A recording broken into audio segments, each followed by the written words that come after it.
Joined now by Brad Bradley, Amy's brother, who was with her on that cruise and is more determined than ever to see Amy again. Welcome back to the show, Brad.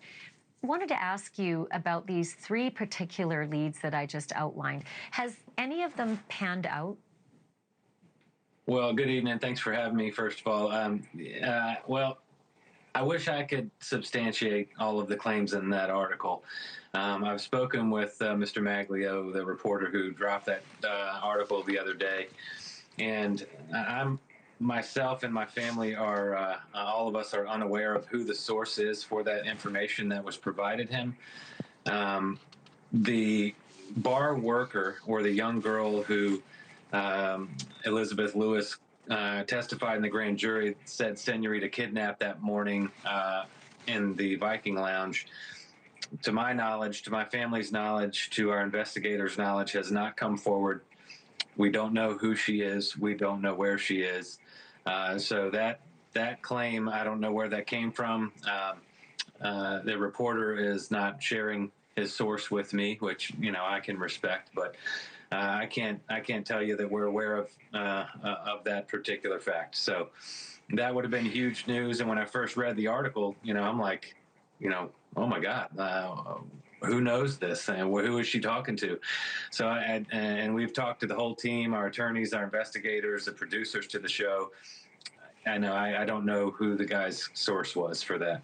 And there's a weird discrepancy as well, Brad. If I'm not mistaken, the report about the barkeep is at night. The woman yelling "Senorita kidnapped" is at night, and your dad actually saw Amy, you know, out the stateroom, out there on the balcony, I think at 5:30 in the morning. So that wouldn't even make sense. She's certainly not kidnapped at 5:30 in the morning.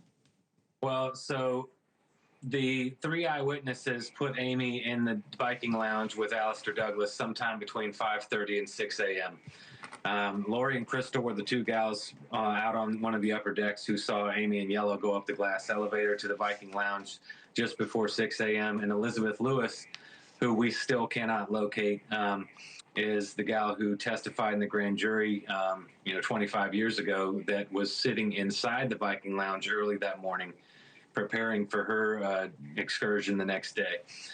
The Senorita kidnap story comes in the day after or 2 days after Amy's disappearance, when Elizabeth Lewis testifies she goes back into the Viking Lounge one morning, from what I understand, and she's sitting there just like she had been hanging out in that club, many days during that cruise. And this young girl, who she claimed to be about 18 or 19 years old, comes out from behind the bar saying, "Senorita kidnapped." I don't think that was at night.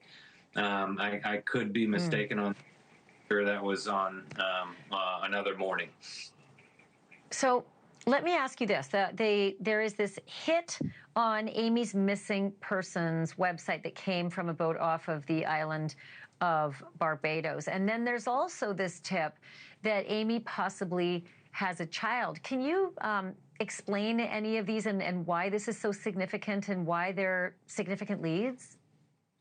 Well, I mean, if the Amy mothering a child or children is true, which my opinion is that it is purely speculative, I'm not aware of any evidence that supports the claim. I mean, we've had a couple of people claiming to be, children of Amy's that have been ruled out by various methods. But I don't know what information the source provided the reporter. I'm unaware of any facts that would prove that Amy mothered children. Obviously, that would be, pretty big news for us if it were proven that she had a child, because obviously that proves she, that didn't go overboard like some people still like to think. But yeah, I don't know that information either.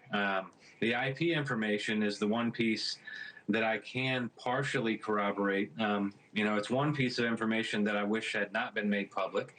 To be quite honest, I'd rather not, people know what information we have to a certain degree.